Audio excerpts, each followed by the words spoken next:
Hello and welcome to everyone in VV education services Bhopal. आज हम इस क्लास में एमबीए फोर्थ सेमेस्टर में एचआर स्पेशलाइजेशन का जो सब्जेक्ट है कंपेंसेशन मैनेजमेंट, उसकी जो थर्ड यूनिट है उसका आज हम यहाँ पर जो लास्ट टॉपिक को आज हम यहाँ पर डिस्क्राइब करेंगे। आज का हमारा जो टॉपिक है टॉपिक नंबर 10 ये लास्ट टॉपिक है यूनिट 3 का।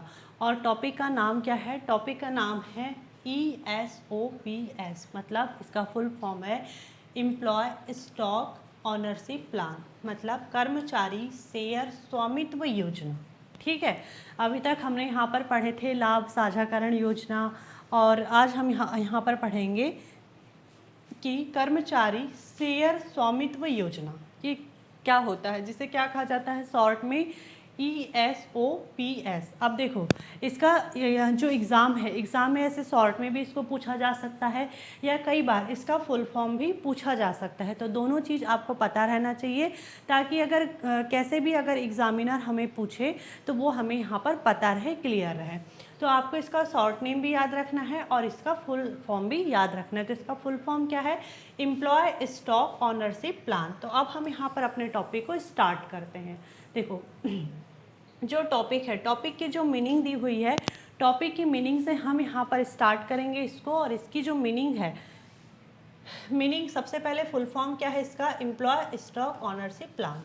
देखो an ESOP is a plan in which a company gives its employees the right to purchase or acquire company stock shares. This allow the employee to become shareholders, मतलब जो honour है of the company. ठीक है, ESOP employee stock ownership plan एक ऐसी योजना है या ऐसा प्लान है जिसमें कंपनी अपने कर्मचारियों को, ठीक है, जिसमें क्या होता है इस प्लान में कि जो कंपनी है, कंपनी अपने कर्मचारियों को कंपनी के जो शेयर्स होते हैं, जो मतलब स्टॉक है या शेयर्स होते हैं, उनको खरीदने या पाने का अधिकार देती है। ठीक है, इससे कर्मचारी कंपनी के हिस्सेदार मतलब ऑनर बन जाते हैं। ठीक, जैसे कंपनी में कोई शेयर है या स्टॉक है, तो जो कंपनी है, कंपनी अपने एम्प्लॉय को इस स्टॉक को, या जो कंपनी के स्टॉक है या शेयर्स हैं, उनको खरीदने या पाने का यहाँ पर अधिकार दे देती है, राइट दे देती है। ठीक है, तो इससे क्या होता है, जो एम्प्लॉय है, एम्प्लॉय यहाँ पर कंपनी के क्या हो जाते हैं? हिस्सेदार बन जाते हैं, ऑनर बन जाते हैं। लेकिन यहाँ पर भी इसकी एक प्रोसेस होती है, बहुत सारे रूल्स रेगुलेशंस को फॉलो करना पड़ता है। इन सारी चीज़ों के बारे में अभी हम आगे यहाँ पर पढ़ेंगे। लेकिन पहले यहाँ पर ESOPS इसका फुल फॉर्म क्या है और इसकी मीनिंग क्या है, ये हमें क्लियर होना चाहिए। तो इसका फुल फॉर्म क्या है? Employee stock ownership plan. इसमें क्या होता है, ये एक ऐसा प्लान है जिसमें कंपनी अपने यहाँ काम कर रहे एम्प्लॉय को जो कंपनी के शेयर्स हैं या स्टॉक है, उन्हें खरीदने या पाने का अधिकार देती है, जिससे क्या होता है कि जो एम्प्लॉय है, एम्प्लॉय यहाँ पर ऑनर बन जाते हैं। ठीक, आगे देखते हैं आप।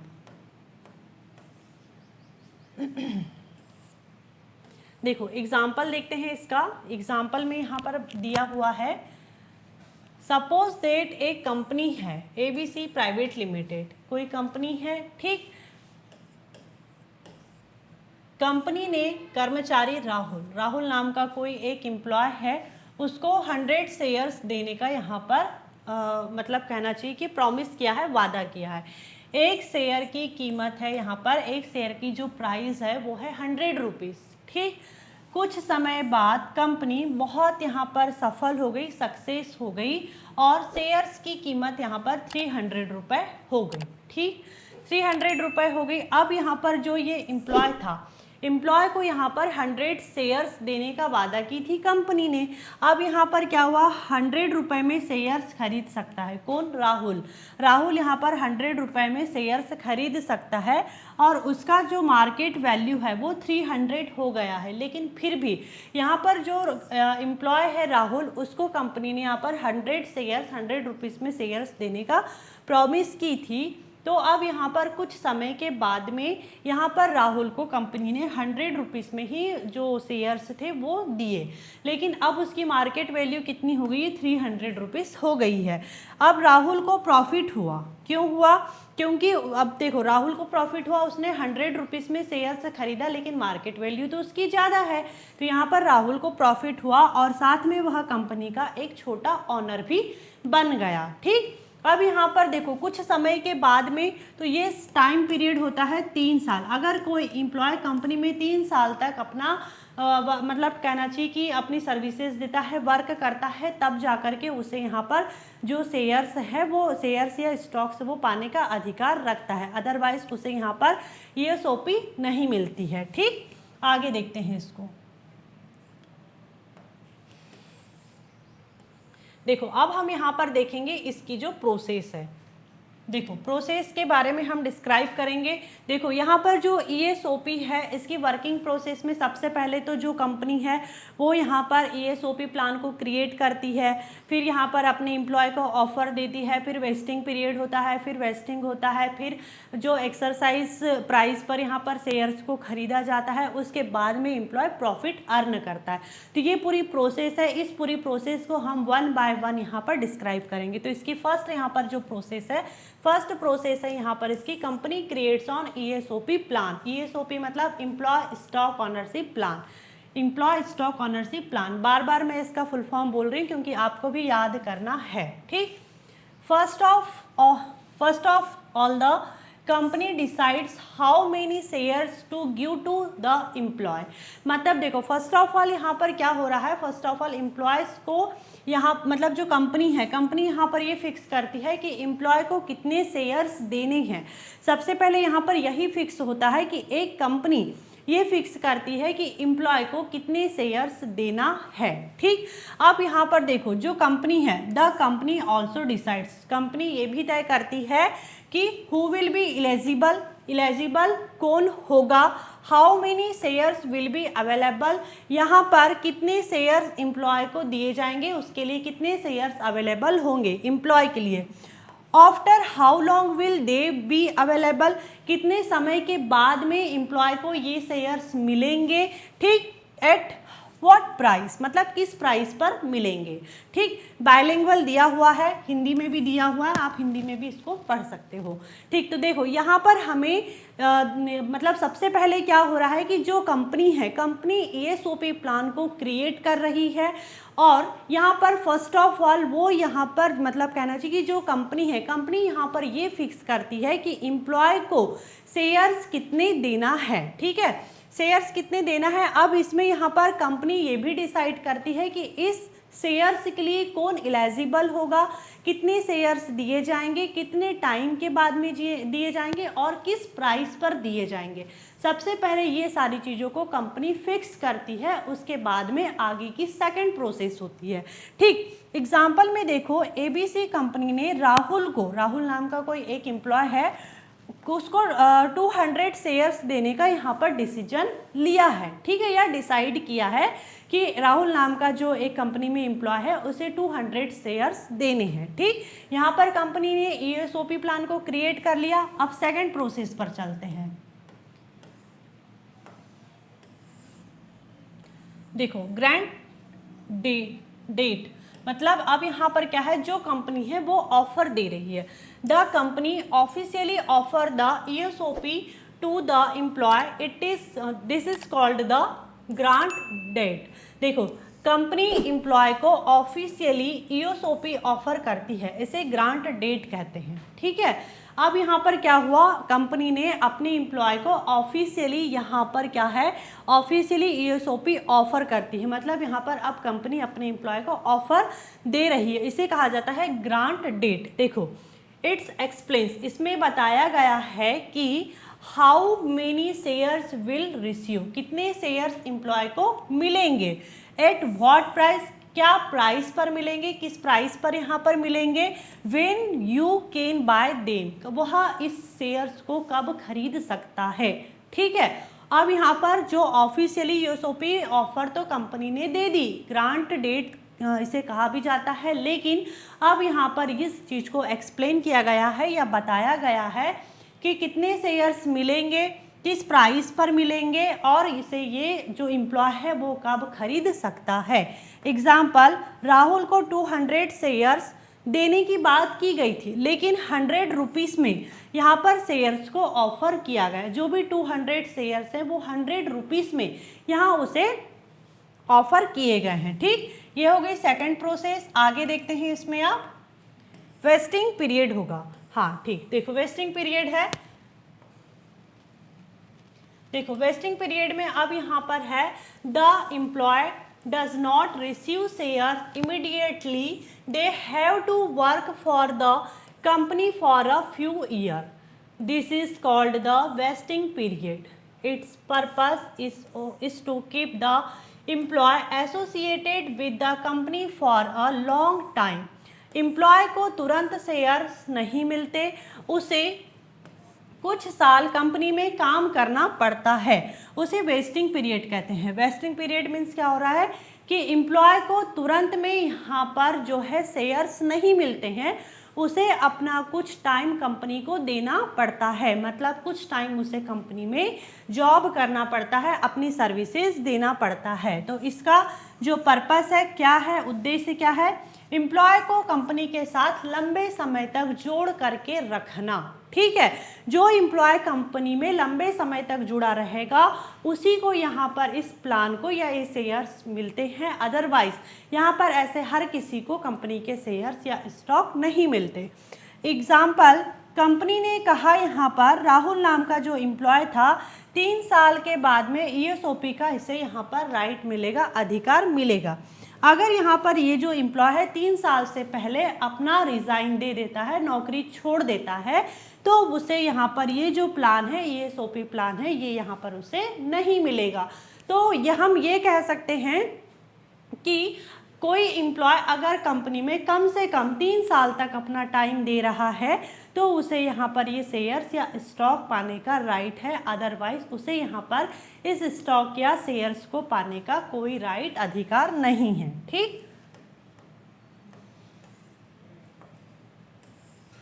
फिर है वेस्टिंग, अधिकार मिलना। ठीक, अधिकार मिलना, देखो after the vesting period is over the employee gain the right to purchase shares.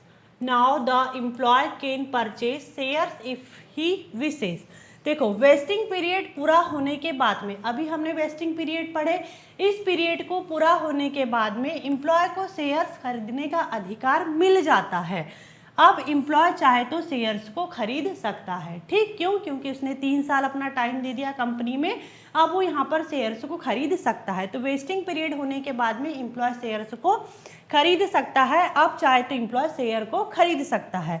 Example, 3 साल का टाइम दे दिया राहुल ने कंपनी में, तो राहुल को 200 शेयर्स खरीदने का अधिकार मिल गया है। ठीक है, अब देखते हैं आगे हम इसमें। देखो 200 शेयर्स को खरीदने का राइट तो यहाँ पर एम्प्लॉय को, जो राहुल नाम का एम्प्लॉय है, उसे मिल चुका है। अब देखो buying shares at the exercise price, मतलब जो शेयर्स है उसको एक्सरसाइज प्राइस में खरीदना है। The employee purchase shares at a predetermined price, this is called the exercise price. Even if the market price is higher the employee can purchase shares at a lower price. देखो employee पहले से तय price पर shares खरीदता है, इसे exercises price कहा जाता है। जैसे यहाँ पर 100 रुपीज़ में राहुल को शेयर्स देने की बात की गई थी, तो यहाँ पर पहले से जो है प्राइस वो फिक्स रहता है, इसे ही एक्सरसाइज प्राइस कहा जाता है। चाहे मार्केट प्राइस ज़्यादा हो लेकिन एम्प्लॉय कम प्राइस पर उस शेयर को खरीदेगा। ठीक, जैसे यहाँ पर जो राहुल है, देखो एग्जाम्पल में ही देख लेते हैं। एक्सरसाइज प्राइस कितना है? 100 रुपीज़। 100 रुपीज़ में यहाँ पर राहुल को शेयर्स देने की बात की गई थी, लेकिन उसकी मार्केट वैल्यू 3 साल के बाद में बढ़ के 300 रुपीज़ हो गई है। लेकिन यहाँ पर 300 रुपीज़ में राहुल को शेयर्स नहीं दिए जाएंगे, जिस रेट से उससे बात हुई थी उसी रेट पर उसे यहाँ पर जो है शेयर्स दिए जाते हैं। तो राहुल का 100 रुपीज़ में शेयर्स खरीदेगा, जबकि मार्केट में उसकी वैल्यू बढ़ गई है, लेकिन यहाँ पर राहुल ने भी तो अपना टाइम दिया, लॉन्ग टाइम तक अपनी सर्विसेज, एम्प्लॉय ने यहाँ पर जो लॉन्ग टाइम तक अपनी सर्विसेज है वो कंपनी को दिया।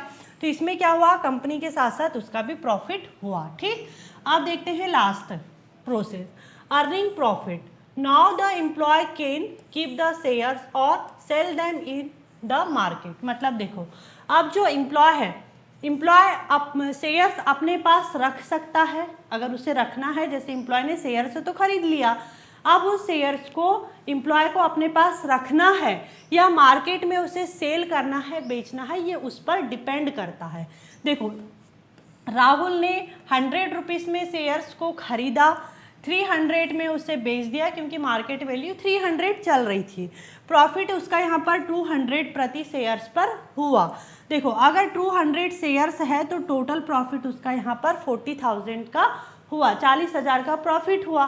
तो यहाँ पर देखो, जो राहुल ने 3 साल तक अपना टाइम दिया और यहाँ पर कंपनी ने भी जो भी उससे प्रॉमिसेस किए, वादे किए, उस प्रॉमिसेस को कंपनी ने भी पूरा करी, राहुल ने भी अपने प्रॉमिसेस को पूरे किए। तो यहाँ पर कंपनी का भी प्रॉफिट हुआ, कंपनी का भी प्रॉफिट हुआ और साथ में एम्प्लॉय का भी प्रॉफिट हुआ, दोनों का प्रॉफिट यहाँ पर हुआ। ठीक देखो, अब लास्ट में हम इसका कंक्लूजन देख लेते हैं। देखो, इसका जो कंक्लूजन दिया हुआ है, in an ESOP the company offer employees the opportunity to purchase shares at a lower price in the future. If the company grows, the employee also receives financial benefits. ESOP मतलब employee stock ownership plan में company employees को future में कम कीमत पर share खरीदने का मौका देती है। जैसे यहाँ पर कंपनी ने भी राहुल को भी मौका दी कि भाई आप 100 रुपीज़ में शेयर्स खरीद लो। तो यहाँ पर राहुल ने 100 रुपीज़ में शेयर्स खरीदा, कंपनी ग्रो करती है, तो यहाँ पर क्या हुआ, कंपनी ने ग्रो करी तो राहुल का भी प्रॉफिट हुआ, तो एम्प्लॉय को भी फाइनेंशियल प्रॉफिट हुआ ना। 100 रुपीज़ के शेयर्स को राहुल ने 300 में शेयर किया। ठीक, तो यहाँ पर उसको भी तो 40,000 का प्रॉफिट हुआ। अभी हमने आगे देखे थे इसका एग्जाम्पल। तो इस तरीके से कंपनी तो ग्रो करती है, उसका तो प्रॉफिट होता ही होता है, लेकिन साथ में एम्प्लॉय का भी प्रॉफिट यहाँ पर होता है। ठीक, तो आज हमारी यूनिट 3 यहीं पर एंड होती है। आज का हमारा जो ये लास्ट टॉपिक था, आज का हमारा टॉपिक था ESOP, employee stock ownership plan. ठीक है, तो आज के हमारे टॉपिक में हमने यहाँ पर इसकी मीनिंग को, इसके साथ में जो इसका एग्जाम्पल था उसको भी डिस्क्राइब किया, और इसकी जो प्रोसेस थी जिसमें कंपनी सबसे पहले यहाँ पर ESOP प्लान को क्रिएट करती थी, फिर यहाँ पर अपने जो भी एम्प्लॉय है उसको ऑफर देती है, फिर वेस्टिंग पीरियड होता है, फिर वेस्टिंग होता है, फिर एक्सरसाइज प्राइस पर यहाँ पर शेयर्स को ख़रीदा जाता है और लास्ट में प्रॉफिट अर्न किया जाता है। तो ये पूरी प्रोसेस है यहाँ पर ESOPs की। तो आज का हमारा टॉपिक यहीं पर एंड होता है। I hope this topic is clear and thank you for watching this video.